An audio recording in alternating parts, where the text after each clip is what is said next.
তৈরি হয়ে গেছে ফুলকপির ঘন্ট। এই দেখুন। হ্যালো ফ্রেন্ডস, সকলকে জানাই হ্যাপি নিউ ইয়ার। আজকে বছরের প্রথম 1 জানুয়ারি আমি একটা নতুন রেসিপি রান্না করতে চলেছি, ফুলকপি ভর্তা। আমি এর জন্য নিয়ে নিয়েছি বড় বড় 2 টুকরো ফুলকপি। আপনারা চাইলে গোটা ফুলকপি ছোট সাইজের সিদ্ধ করে নিতে পারেন। এবার কড়াই বসিয়ে দিয়েছি গ্যাসে। কড়াইয়ের মধ্যে ফুলকপিগুলো আমি সিদ্ধ করে নিই।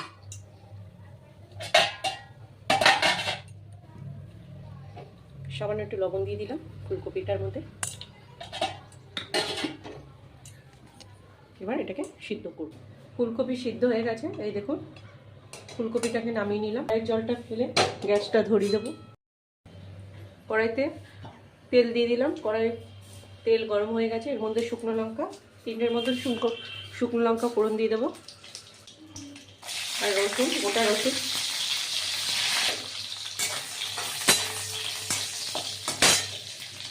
এই ভর্তার জন্য নিয়ে নিয়েছি মিডিয়াম সাইজের ছোট 2টো পেঁয়াজ কুচিয়ে নিয়েছি আমি। আপনারা ঝাল যেরকম খান সেরকম লঙ্কা ভাজবেন। আমি একটু মেখে নেব। একটু কম সিদ্ধ করলে কি হয়, কপিগুলো একটু দানা দানা থাকে, খেতে ভালো হয়। রসুন আর লঙ্কাটা ভাজা হয়ে গেছে প্রায়। এবার তুলে নেব। এর মধ্যে দিয়ে দেবো সামান্য কালো জিরা ফোড়ন, আর দিয়ে দেবো পেঁয়াজ কুচিগুলো। ছোটো ছোটো 2টো পেঁয়াজ দিয়েছি, যেহেতু আমার ফুলকপি অল্প। আপনারা ছোটো সাইজের ফুলকপি হলে 2টো দিলেও হবে, আর একটু বড়ো সাইজের হলে 3টে দেবেন। সামান্য তেল দিয়ে দেবো, পরিমাণ মতন লবণ দিয়ে ভাজা হয়ে গেছে। এটাকে আমি পেস্ট করে দিয়ে দিলাম ফুলকপিটাকে। এবার এটাকে নাড়তে থাকবো।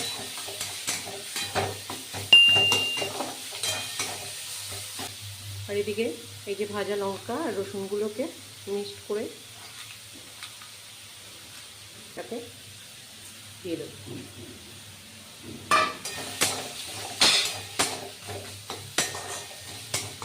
সামান্য একটু হলুদ দিয়ে দেবো।